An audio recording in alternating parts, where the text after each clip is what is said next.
there is an aspect of your question that is really a bit worrisome.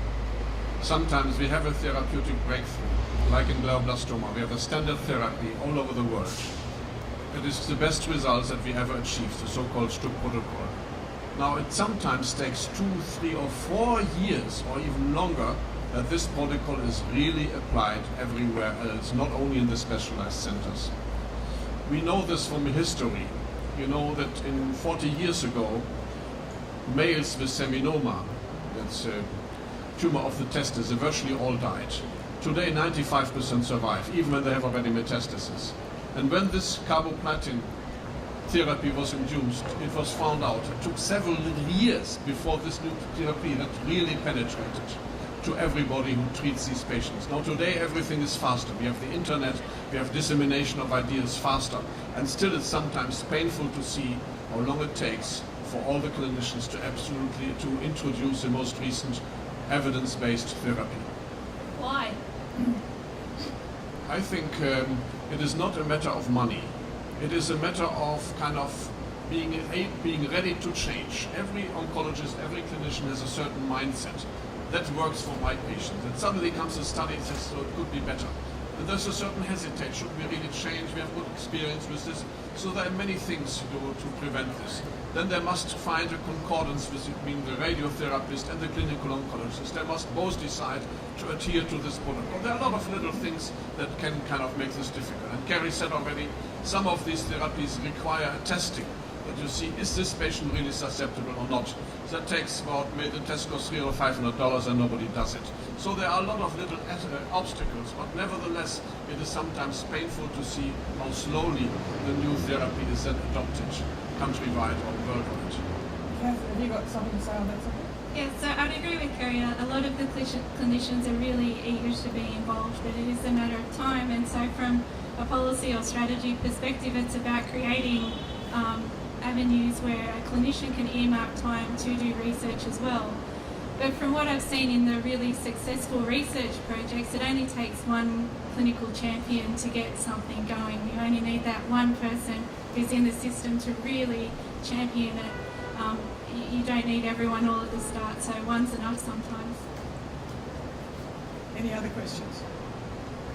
Psychiatric medication has many known side effects.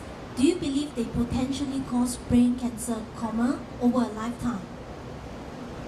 I didn't understand the question. Good. It's good. Sorry.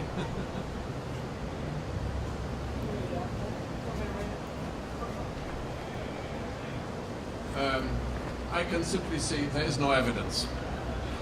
There is no evidence. No evidence that psychiatric drugs could cause brain tumors. No evidence. I think in contrast there's probably evidence that antipsychotic drugs help brain tumours. Yes.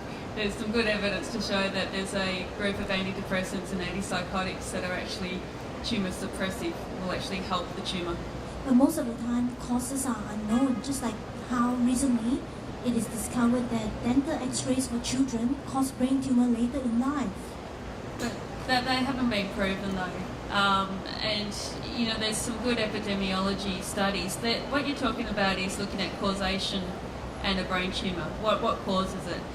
And I would actually take a step back and actually, it may not be the antidepressants or antipsychotic drugs, but what we actually, one of the issues with brain cancer, and one of the things that we're trying to create this week is awareness. And with awareness comes the questions. You know, we actually haven't asked patients, we haven't asked their families, what do you think caused your tumour? You know, their surveys have not been given to patients very up to date of when you go and see a clinician and the clinician takes your history, the question is, has anyone in your family had cancer? Yes, no, big deal. Has anyone in your family had depression? Has anyone in your family had MS? Has anyone in your family had all of these different brain disorders? Now, they're the questions that we need to start asking. And as Cath alluded to, we've got a brain biobank at the moment called AGOG, which is Australian Genomics and Clinical Outcomes of Glioma. And with that, we've actually made this quite hefty survey where we're actually asking the patients, what do you think has contributed to your cancer? And I think that's going to progress and again, we need large communities to do this, large cohorts. If Australia's going to do it, it has to be Australia-wide. Ideally it would be a worldwide study of actually weighing up what could contribute to causing your cancer. We don't know. The answer is plain and simple at the moment, we don't know. There's another question. With proven new therapies such as carboplatin that you mentioned previously, that are proven, that have been published, and that have been shown to work and by groups of experts and by the peers, can you make clinicians utilise them, or at least be accountable to giving an explanation about why they didn't use it in a particular case?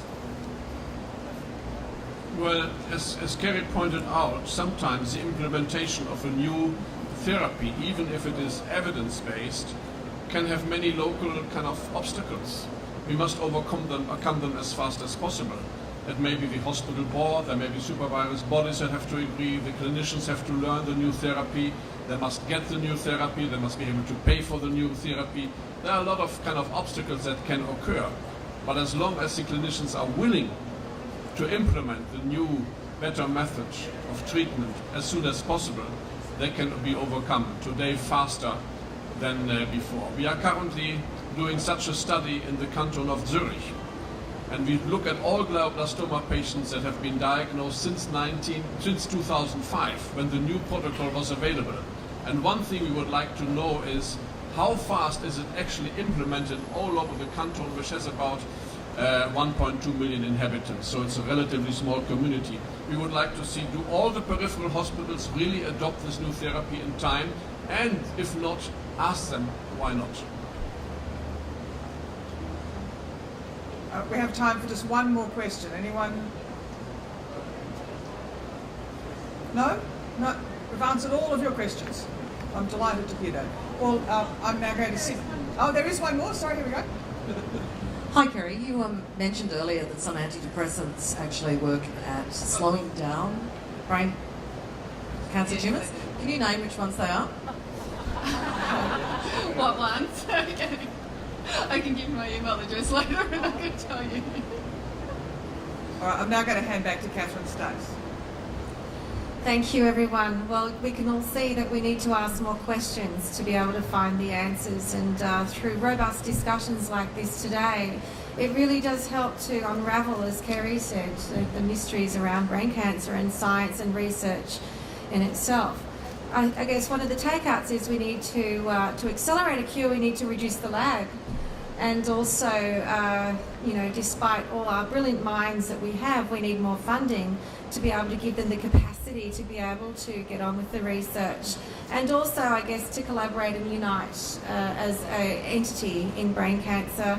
Australia can actually be the shining example of that for the world. And I think the advantage, as well as the disadvantage, is that we're small enough to be able to do that, to be able to then demonstrate how it can be done elsewhere.